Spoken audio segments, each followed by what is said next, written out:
We are back for our second Facebook Live Know Your Rights workshop. Today we're going to talk about workers' rights. Okay, are you ready for our next question then, Gina? Okay, so this worker, they actually have an underlying medical issue, and they want to know about that. If they have COPD, and maybe even it's someone else who's recovering from cancer or something like that, what rights do they have when they have those underlying medical issues that make them more susceptible to COVID-19? Yeah, that's a really good question. So if you have an underlying medical condition, it may invoke the Americans with Disabilities Act. Mm-hmm. So the first thing you want to do is get something in writing from your doctor saying that you shouldn't be exposed at this point to any risk of getting the virus because you're at heightened risk.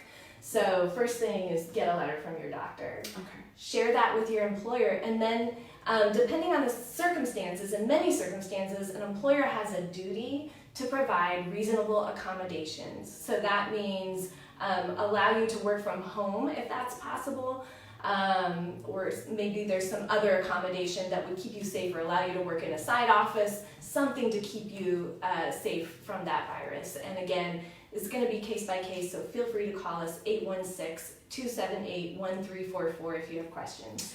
And Gina, actually along these lines, we just got a question in the comments, and they were asking if OSHA is contacted, does the employee remain anonymous, or do you have to give your information when you contact OSHA? Yeah, that's a very good question. It is not anonymous, and it will be shared with your employer. Okay. And so that's something that you want to think about, and we're happy to think about it with you before you take action.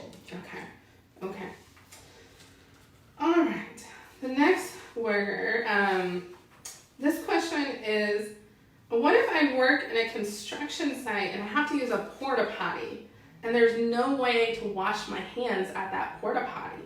Do you have any suggestions, any tips for that? That's a good question too. So it's interesting because under OSHA law, that situation normally would be okay because you could, as long as the employer allows you to drive down the street to Quick Trip and wash your hands.